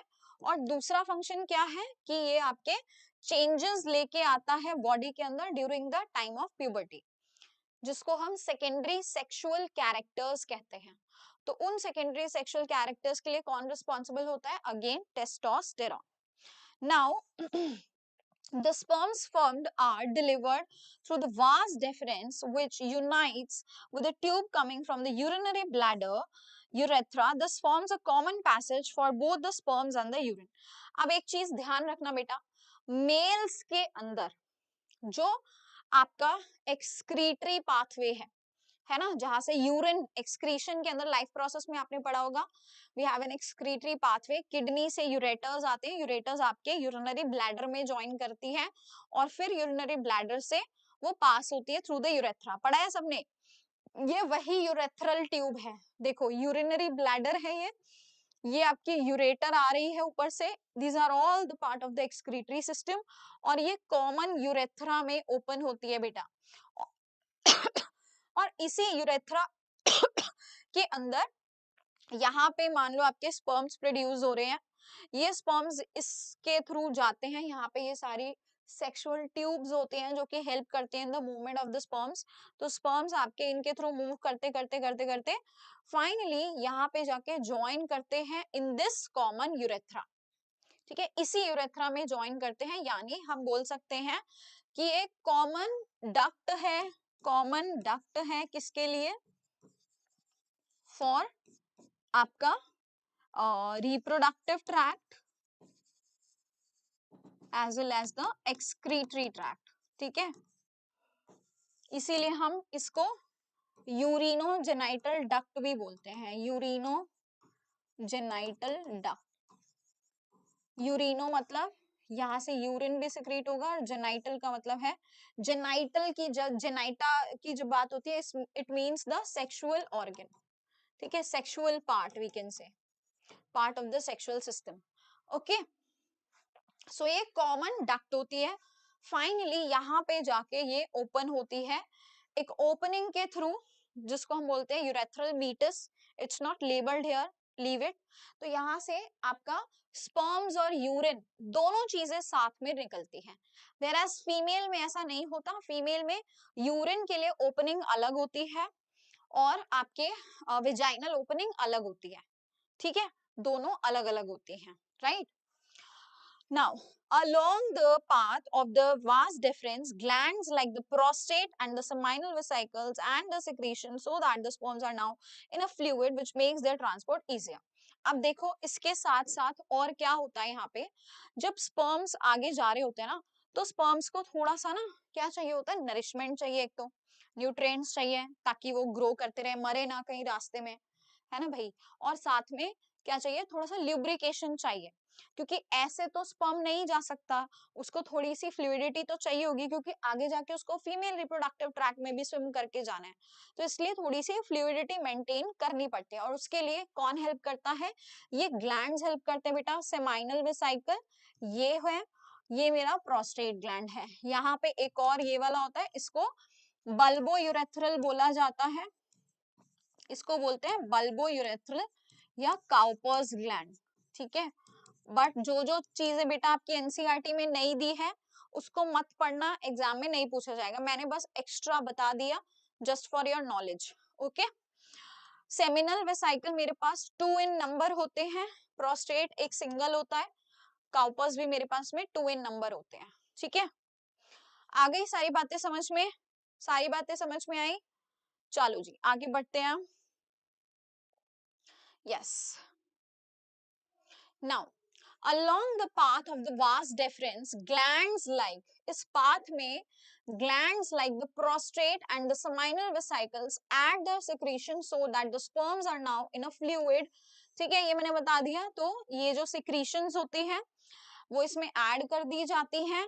ठीक है, ये जो secretions होती है ना बेटा, ये जो secretions हमारे इन glands से निकलती हैं, इन secretions को हम बोलते हैं seminal प्लाज्मा। क्या बोलते हैं, सेमाइनल प्लाज्मा। इनके साथ में क्या ऐड हो रहा है, स्पर्म्स भी ऐड हो रहे हैं। तो ये दोनों मिलके जब सिक्रीट होता है उसको हम बोलते हैं सीमेन। ठीक है, आपने सुना होगा मेल्स का सीमेन टेस्ट होता है, सीमेन रिलीज होता है फीमेल ट्रैक में, सुना होगा ना वर्ड सीमेन। तो वो सीमेन क्या है, उस सीमेन के अंदर स्पर्म है और साथ में आपके इन ग्लैंड्स की सिक्रीशंस है। ठीक है, समझ गए, इसी को सीमेन कहा जाता है।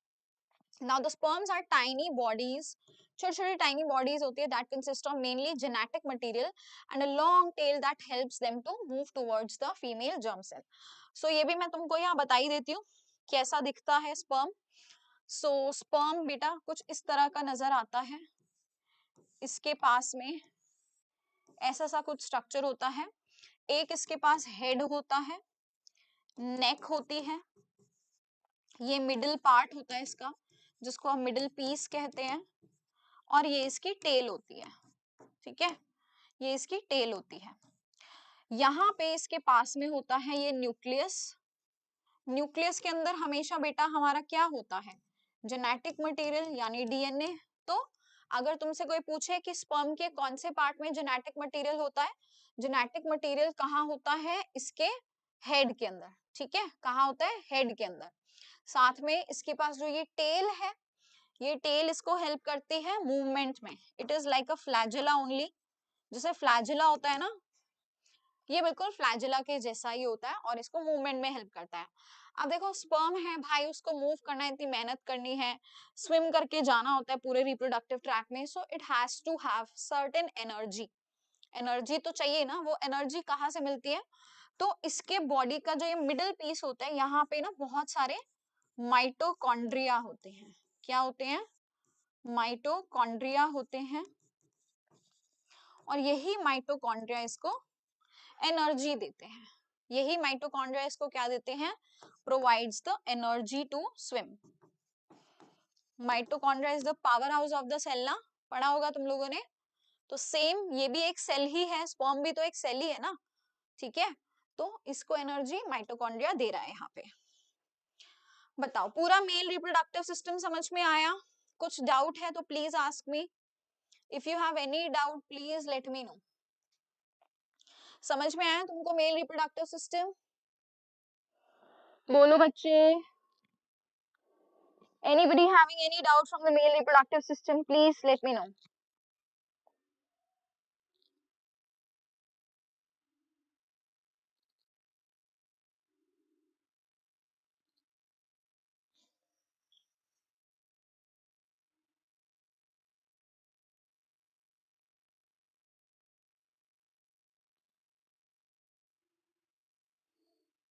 Okay, great. Let's move on to the female reproductive system now. चलो जी, female reproductive system. Female germ cells or eggs are made in the ovaries. जैसे मेल में प्राइमरी सेक्स ऑर्गन टेस्टिस होता है, सिमिलरली फीमेल्स के अंदर ovary होता है primary sex organ, है ना. ये होता है प्राइमरी सेक्स ऑर्गन, जहां पे क्या होने वाला है, both the things are going to be formed. Primary sex organ होता है जहां पे व्हाट इज हैपनिंग, आपका एग भी फॉर्म हो रहा है, यानी कि फीमेल गैमीट भी बन रहा है, और साथ में द हॉर्मोन्स. ठीक है, female hormones are also being form. ठीक है, फीमेल हॉर्मोन्स भी फॉर्म हो रहे हैं. they are also responsible for the production of some hormones and they are also responsible ताकि कुछ हॉर्मोन्स यहाँ पर प्रोड्यूस हो सके. ठीक है, कुछ हॉर्मोन्स यहाँ पर प्रोड्यूस हो सके. And identify the various organs in the female reproductive system, और ताकि यहाँ से आइडेंटिफाई कर सके various organs in the female reproductive system. Okay, ताकि यहाँ से बहुत सारे उसको रिकॉग्नाइज कर सके. Now when a girl is born, देखो जब एक लड़की का जन्म होता है, ठीक है, when a girl is born, जब भी एक लड़की का जन्म होता है, the ovaries already contain thousands of immature eggs. Unlike the males, male के अंदर जब प्यूबर्टी हिट होती है ना, तभी स्पर्म्स का प्रोडक्शन होता है. ध्यान से समझना ये बात. मेल में बेटा कोई स्पर्म प्रोडक्शन पहले से नहीं होता, ना जन्म से पहले ना ही प्यूबर्टी से पहले. जब प्यूबर्टी हिट होती है तभी स्पर्म प्रोड्यूस होना चालू होता है. लेकिन फीमेल में क्या होता है ना, पहले से ही सारे के सारे एग बने रहते हैं. अब तुम बोलोगे कि है मैम ऐसे होता है, फिर हमको पैदा होते ही पीरियड्स क्यों नहीं होते, है क्वेश्चन आएगा दिमाग में. तो बेसिकली क्या होता है ना, वो एग्स जो होते हैं वो इमेच्योर स्टेट में है, वो अभी पूरी तरह एग नहीं बना, वो अभी पूरी तरह एक मेच्योर एग में कन्वर्ट नहीं हुआ कि it starts preparing your body for the menstruation, right. So again females की बॉडी में भी जब प्यूबर्टी हिट होती है तब जाके वो मेच्योर होते हैं, and that is why the process of menstruation start during the puberty. But वो एग्स प्री मेच्योर फॉर्म में बहुत पहले ही प्रोड्यूस हो गए थे, एंड इवन बर्थ के बाद कोई फर्दर नया एग प्रोड्यूस नहीं होता. जो बनने थे तुम्हारी बॉडी में जो है वो बन चुके, इसीलिए 50 से 55 की उम्र में आके जब तुम्हारे सारे एग्स आ चुके हैं, सब एग्स रिलीज हो चुके हैं, हर महीना भाई 12 महीने में 12 बार एग्स रिलीज हुए जा रहे उनमें से कुछ रप्चर भी हो जाते हैं. तो एक 50 से 55 की उम्र में आके क्या आ जाता है, मीनोपॉज आ जाता है, जहां पे तुम्हारी बॉडी के सारे एग्स खत्म हो चुके हैं. सो हेंस नो मोर मेंस्ट्रुएशन, नो मोर ओव्यूलेशन। समझे ये बात? ठीक है। On reaching the puberty, some of these start maturing. One egg is produced every month by one of the ovaries. Every month हर एक ओवरी से एक एक एग प्रोड्यूस होता है। ऑल्टरनेटिवली होता है, एक महीना एक ओवरी, दूसरा महीना दूसरी ओवरी, ऐसे हर महीना एक बार एक जो है एग प्रोड्यूस होता है ओवरी से। Egg is carried from the ovary to the womb through a thin oviduct, that is the आपका fallopian tube। ठीक है, कहा जाता है वूम तक जाता है, जो कि बिल्कुल गलत बात लिखी गई है एनसीईआरटी में। It is a completely wrong statement. कभी भी एग आपके वूम तक नहीं जाता है। ठीक है, कभी भी।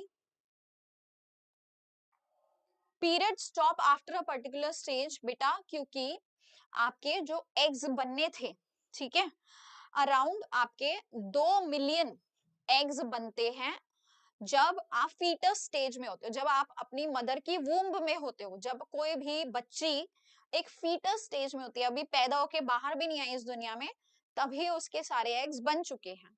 अराउंड 2 मिलियन एग्स फॉर्म होते हैं इन ईच ओवरी। ठीक है, अब जब तक वो बड़ी होती है, 11-12 साल जब तक प्यूबर्टी का आता है, तब तक उसमें से बहुत सारे एग्स आपके डीनेचर हो जाते हैं, क्योंकि यार बॉडी है, इतने सारे सेल्स सारे के सारे सही सलामत रहे ऐसा पॉसिबल नहीं है। एंड तक आते आते 50 से 60 हजार एग आपका हर ओवरी में बचता है। अब हर महीना एक एक एग रिलीज भी हो रहा है, और कुछ उसमें से ड्यूरिंग द लाइफ कोर्स भाई 10, 12, 15, 20, 25, 30 सालों तक सारे एग्स तुम्हारे सही सलामत नहीं रहेंगे। वो जो 50 हजार बचे थे उसमें से भी घट के 20 हजार, 30 हजार इतना घटता चला जाएगा जैसे जैसे उम्र बढ़ती है। तो जब तक तुम 50 से 55 की उम्र में पहुंचते हो, तुम्हारा ओवरी के अंदर कोई एग नहीं बचता, सारे एग्स खत्म हो चुके हैं। समझे? कोई भी एग नहीं बचा। अब एग ही नहीं बचा तो no menstruation and hence menopause हो जाता है। समझ गए? ठीक है, ये बात समझ में आ गई? देखो, ये वाली जो लाइन लिखी है ना, ये पूरी तरह गलत है। एग कभी भी वूम्ब में नहीं आता है। ठीक है, एग कभी भी वूम्ब तक नहीं आता है। This is absolutely wrong. अब मैं तुमको बताऊंगी कि क्या होता है, पहले एक बार मैं देख लूं क्या लिखती है एनसीईआरटी। मैंने खुद कभी एनसीईआरटी देखी नहीं क्लास 10th की, क्या क्या लिखा है इसमें, मैं भी पहली बार ही देख रही हूँ। The two oviducts unite into an elastic bag into structure known as the uterus. Okay, ये सब ठीक है। Uterus opens into the vagina through the cervix. Sperms enter through the vaginal passage. During the sexual intercourse, they travel upwards and reach the oviduct where they may encounter the egg. यहाँ तक सारी बात सही लिखी है बेटा। Fertilized egg starts dividing and form balls of ovaries of the or the embryo.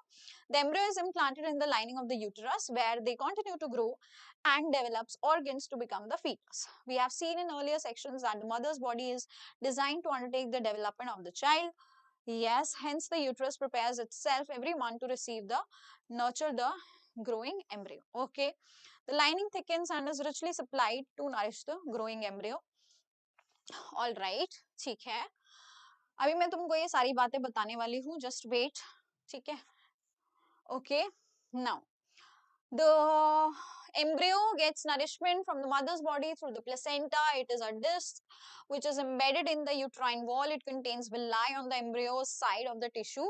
On the mother's side are the blood spaces which surround the villi. This provides a large surface area for the transfer of the glucose and oxygen to pass from the mother to the embryo. The developing embryo will also generate waste material which can be removed by transferring them into the mother's blood through the placenta. The development of the child inside the mother's body take approximately 9 months.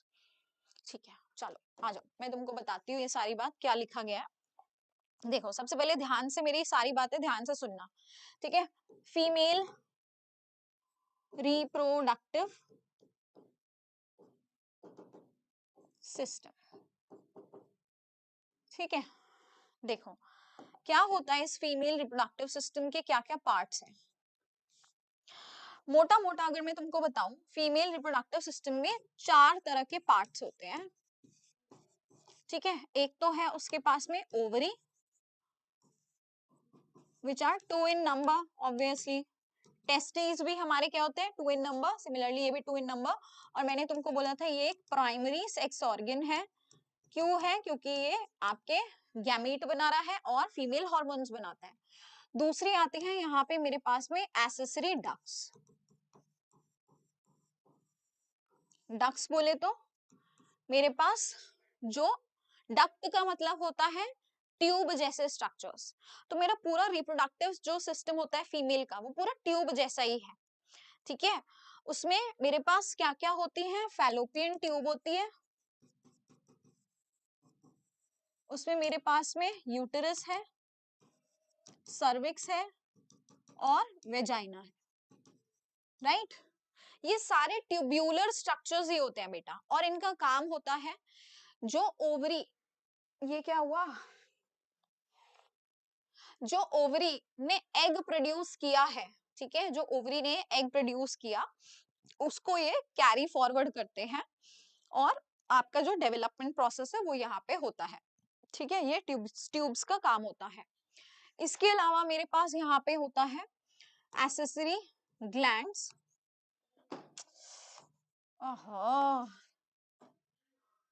क्या है मेरे पास में यहाँ पे accessory glands होते हैं बेटा।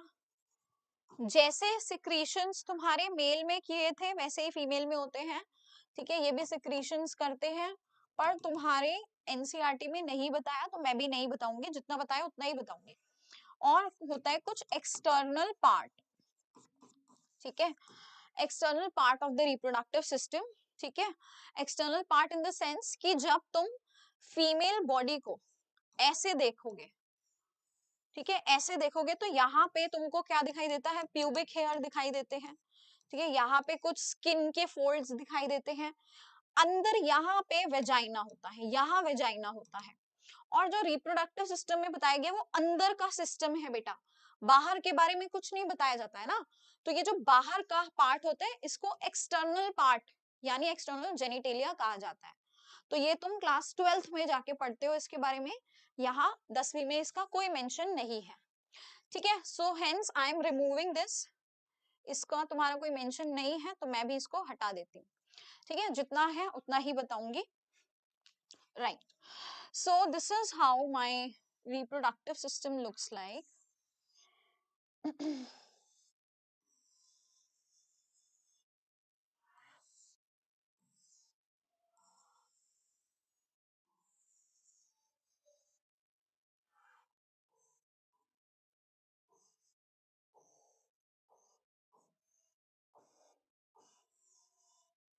देखो ये क्या है, ये यूट्रस है जिसको वूम्ब भी कहते हैं, ये क्या है, सर्विक्स है, और ये क्या है, वेजाइना है, ठीक है। और ये मेरी क्या होती है, फैलोपियन ट्यूब। फैलोपियन ट्यूब कितनी होती है बेटा, बाकी सब 1 1 है, uterus 1, cervix 1, vagina 1, but fallopian tube are 2 in number. ये भी फैलोपियन ट्यूब और ये भी फैलोपियन ट्यूब, ओके। नाउ यहाँ पे मेरे पास में क्या होती है, ovary is there like this, इस तरह से मेरे पास ओवरी होती है जो कि यहीं पे अटैच्ड होती है यूट्रस की वॉल से, बॉडी के लिगामेंट्स के थ्रू अटैच्ड होती है ओवरी। यहाँ पे इस तरह से मेरी क्या प्रेजेंट होती है, यहाँ ओवरी प्रेजेंट होती है। अब इस ओवरी का काम क्या है, इसने क्या किया बेटा, इसने किया एग रिलीज, इसने क्या बनाया, एग, यहाँ से मेच्योर एग बन गया। प्री मेच्योर बहुत पहले से प्रेजेंट थे, मेच्योर किया। अब इसको फैलोपियन ट्यूब के पास ये फिंगर लाइक स्ट्रक्चर्स होते हैं जिसको हम फिम्ब्रिये भी कहते हैं, ये एग को कलेक्ट करती है। ये पूरा एग तुम्हारा फैलोपियन ट्यूब के थ्रू मूव करेगा और यहीं पे जाकर centre part of the fallopian tube, जिसको हम एक फर्टिलाइजेशन साइट कहते हैं, क्या बोलते हैं इसको, we call it as the site of fertilization. यहाँ पे जाके ये वेट करता है, किसका वेट करता है बेटा, ऑब्वियसली स्पर्म का वेट करता है, ठीक है। किसका वेट करता है, स्पर्म का वेट करता है। एंड ड्यूरिंग दैट प्रोसेस, जब तक ये स्पर्म का वेट कर रहा है तब तक हमारी जो यूट्रस की अंदर की लाइनिंग्स होती है,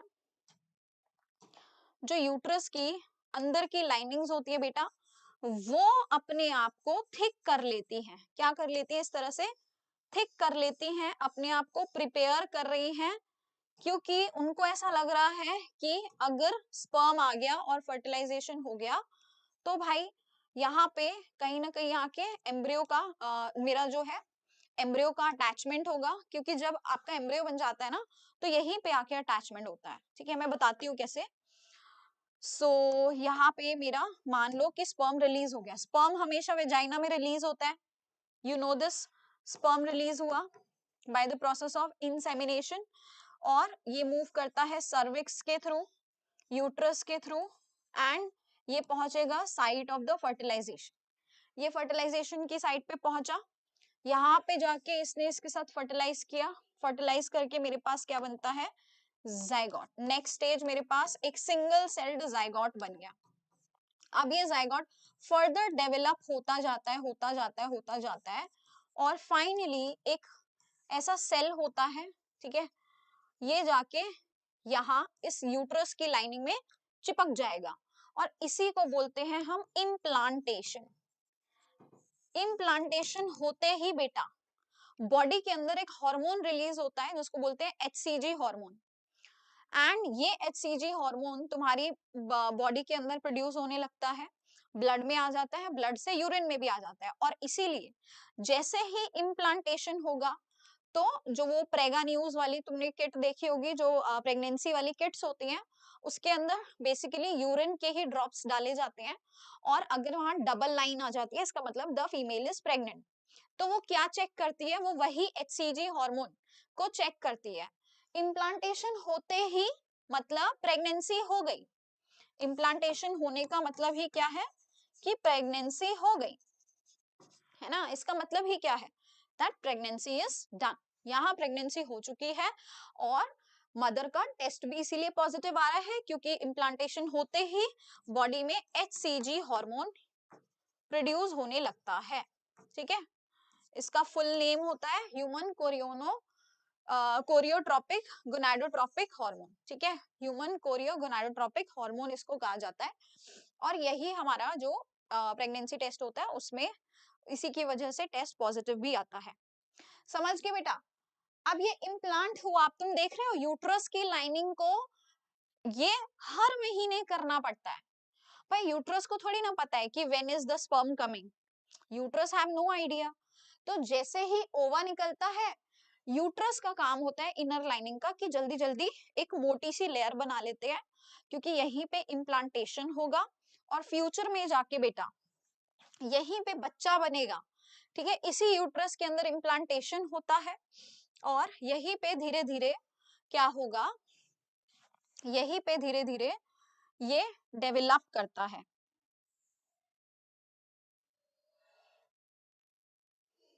यहीं पे धीरे धीरे ये डेवलप करेगा।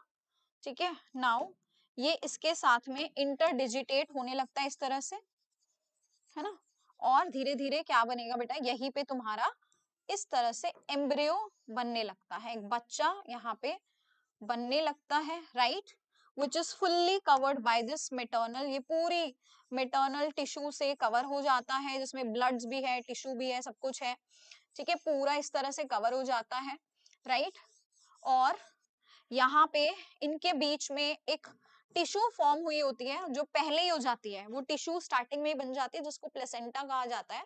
तो ये फीटस के सेल्स और मेटर्नल के सेल्स के बीच में इस तरह से जो है एक कॉमन टिश्यू फॉर्म हो जाती है जिसको हम बोलते हैं प्लेसेंटा।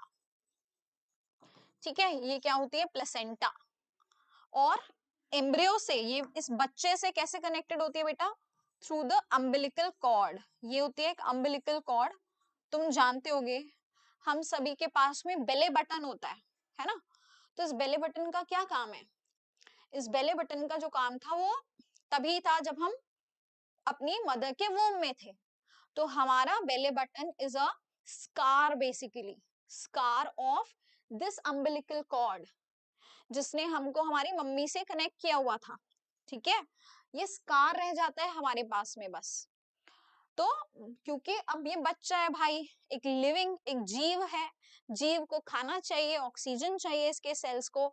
आपको पता है कि 9 महीने तक, 9 मंथ्स तक डेवलपमेंट चलेगा ह्यूमन बेबी का। 9 महीने तक इस बच्चे के हाथ बनेंगे, पैर बनेंगे, बॉडी के ऑर्गन्स बनेंगे, तो इसको क्या क्या चीज चाहिए? इसको चाहिए ऑक्सीजन, इसको चाहिए न्यूट्रिएंट्स, ठीक है। साथ में इसकी बॉडी में बन रहा होगा कुछ excretory substances, CO2 plus your excretory substances जैसे कि आपके नाइट्रोजन वेस्ट, ठीक है। तो ये सब इसकी बॉडी से रिमूव भी करना है। तो ये दोनों ही काम कौन करती है? यही अम्बिलिकल कॉर्ड करती है। अम्बिलिकल कॉर्ड का ही काम है कि ये आपके प्लेसेंटा से इसको बच्चे को कनेक्ट करती है, वहां से ऑक्सीजन लेगी, वहां से न्यूट्रिएंट्स लेगी और बदले में देगी क्या? CO2 और एक्सक्रीटरी प्रोडक्ट्स। अब तुम बोलोगे कि मैम मदर की बॉडी में इतना कार्बन डाइऑक्साइड, इतना नाइट्रोजनस वेस्ट उसके ब्लड में जा रहा है, क्या उसके लिए टॉक्सिक नहीं होता? नहीं होता, क्योंकि भाई मदर की बॉडी में ये सारी चीजें क्या हो जानी है? वो उसके एक्सक्रीटरी प्रोडक्ट में चली जाएगी। भाई उसकी किडनी भी तो है ना, मदर की किडनी काम कर रही है अपना, ठीक है। टॉक्सिक चीजें बढ़ रही हैं, कोई बात नहीं, पर मदर का काम यही तो है, ठीक है। सो ये डेवलपमेंट कितने दिन तक चलता है? 9 महीने तक। तो प्लेसेंटा मेरी वो कॉमन टिश्यू है जो बच्चे को ऑक्सीजन और न्यूट्रिएंट्स दे रही है, और वहां से जितनी भी अनयूज्ड चीजें हैं, मतलब जितनी भी एक्सक्रीटरी चीजें हैं, उनको वहां से रिमूव कर रही है। बोलो ये बात समझ में आ गई? यस और नो? ये बात समझ में आई? Yes, have you understood? Please let me know. और देखो, ये तो बात हुई अगर फर्टिलाइजेशन हो गया, या प्लेसेंटा के अंदर बेटा मैंने यहाँ पे ये जो फिंगर लाइक स्ट्रक्चर्स बनाए हैं ना, ये जो फिंगर लाइक स्ट्रक्चर्स बनाए हैं, ये मेरे फिंगर लाइक स्ट्रक्चर्स जो होते हैं, ये सिर्फ फीटल टिश्यू के फिंगर लाइक स्ट्रक्चर्स हैं, ठीक है। ये फीटल टिश्यू के ही फिंगर लाइक स्ट्रक्चर्स है, इन्हीं को हम कोरियोनिक विलाय कहते हैं। This is just like the विलाय of your intestine. आपको पता है जब भी इस तरह का फिंगर लाइक स्ट्रक्चर बन रहा है, उसका एक ही मकसद होता है, to increase the surface area for the absorption. Okay, same काम ये भी यहाँ कर रहा है। प्लेसेंटा की टिश्यू में आपके कोरियोनिक विलाय फीटस की सेल से या टिश्यू से फॉर्म होते हैं, ठीक है। और सिमिलर आपके स्ट्रक्चर्स जो है मेटर्नल टिश्यू से भी फॉर्म होते हैं, आपस में इतना इंटरडिजिटेट कर जाते हैं ना, ऐसे ये ऐसे फिंगर लाइक स्ट्रक्चर्स है, ऐसे फॉर्म करके एक कॉमन टिश्यू इन्होंने बना ली जिसको हम प्लेसेंटा कह रहे हैं, ठीक है। Okay, if you have understood till here, then अब मैं तुमको ये बताऊंगी कि अगर ये फर्टिलाइजेशन नहीं होता तो उस केस में क्या होगा। अभी देखो यार, यूट्रस ने तो प्रिपेयर किया था खुद को, है ना, यूट्रस ने खुद को प्रिपेयर किया था कि बच्चा होगा, और मतलब जो है इम्प्लांटेशन होगा, स्पर्म्स आएंगे, इम्प्लांटेशन होगा, और मैं जो है यहाँ पे 9 महीने तक एक बच्चे को पालने वाली हूँ। इसलिए मेरे को तो यहाँ पे सबसे पहले काम यही करना है कि मेरे को ना अपनी इस लाइनिंग को थिक करना है with full of nutrients, full of blood vessels and a lot of things. तो इसीलिए हर महीने बेचारी थिक होती रहती है। लेकिन अगर स्पर्म नहीं आता तो क्या? तो इसके पास कोई ऑप्शन नहीं होता, इसको इसको यहाँ से शेड ऑफ ही करना पड़ता है। क्या करना पड़ता है बेटा? If no fertilization then it has to shed off from here. तो ये सारी की सारी लाइनिंग यहाँ से रप्चर होती है, and this blood comes out through the cervix, through the vagina in the form of menses, है ना, जिसमें कि तुम्हारा क्या क्या चीजें होती है बेटा इसके अंदर। एक तो ये सारा यूट्रस की लाइनिंग है, यूट्रस की लाइनिंग इन द सेंस सारे dead cells and tissues, dead cells, tissues, साथ में म्यूकस, ठीक है, ब्लड, और इवन की आपका जो ओवा यहाँ पे वेट कर रहा था फर्टिलाइजेशन के लिए, वो अनफर्टिलाइज्ड ओवा भी यहाँ से अब निकल जाएगा, वो यहीं पे रप्चर हो जाता है, ये पूरा यही रप्चर हो जाता है, धीरे धीरे खिसकता खिसकता ये भी नीचे आ जाएगा। तो अनफर्टिलाइज्ड ओवा भी आपका इसी के थ्रू रिलीज होता है हर महीने, एवरी मंथ। रीजन क्या है एवरी मंथ मेंस्ट्रुएशन होने का, मैंने तुमको बता दिया कि हर महीने ओवरी से जब ओवा रिलीज होता है उसी टाइम तुरंत साइमल्टेनियसली एंडोमेट्रियम अपने आप को प्रिपेयर कर लेती है इम्प्लांटेशन के लिए। बट अगर इम्प्लांटेशन नहीं हो, अगर फर्टिलाइजेशन नहीं हो रही, इम्प्लांटेशन नहीं हो रहा, तो then it has to shed off, and that is why girls have to bear this pain, है ना, of the menstruation every month. But this is nature, अब इसमें तो कुछ कर भी नहीं सकते, ठीक है। चलो जी, हो गया। और इसीलिए इतना पेन होता है, पेनफुल होता है, दर्द होता है। रीजन, भाई तुम्हारी बॉडी का कोई पार्ट, कोई टिश्यूज ब्रेक हो रही है, इंटरनल ब्लीडिंग हो रही है, तो क्रैम्पिंग्स और पेन तो होना जायज है ना, ठीक है। So it is very normal to have the pains during this period, right. चलो लास्ट टॉपिक मेरे पास में बच गया है रिप्रोडक्टिव हेल्थ। सो इसमें ज्यादा कुछ है नहीं रिप्रोडक्टिव हेल्थ के अंदर, it is just talking about the healthy practices, okay, it talks about certain STDs, इसको थोड़ा सा बता देती हूँ मैं। So yeah, there are certain diseases, ठीक है, जो आपके सेक्सुअली ट्रांसमिटेड होती है, जिनको STDs कहा जाता है।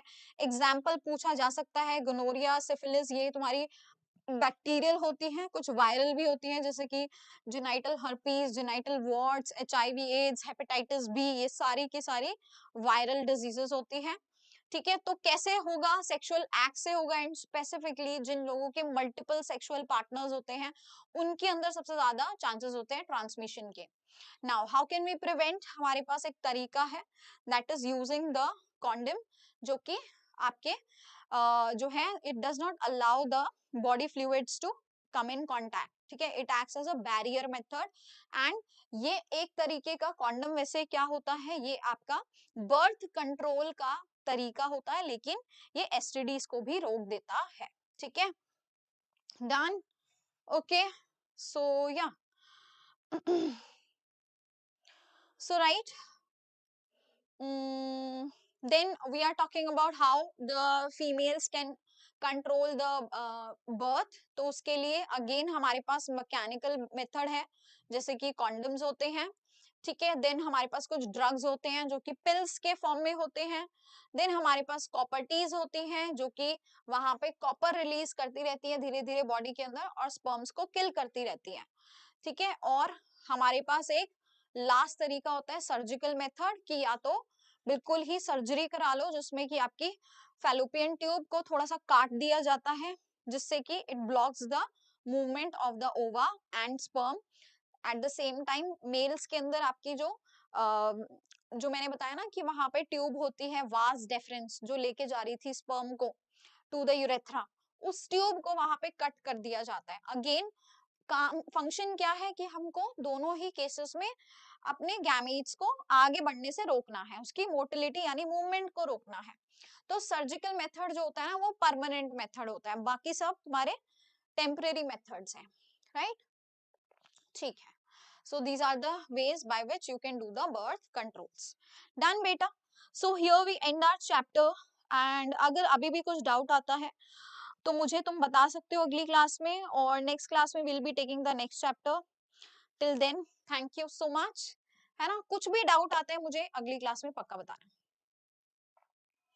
व्हाट इज आईयूसीडी नहीं होता बेटा, वो आईयूडी होता है। आईयूडी का मतलब होता है intra uterine devices, okay. IUDs are your intra uterine devices, these are nothing but ये बिल्कुल कॉपर टी जैसी ही होती है, जो यूट्रस के अंदर डिवाइस डाली जाती है, उसी को इंट्रा यूट्राइन डिवाइस कहते हैं, ठीक है, okay. Still, if you have any doubt, please let me know in the next class. We can cover up your doubts. बाकी मुझे लगता नहीं अब कोई डाउट बचेगा, तो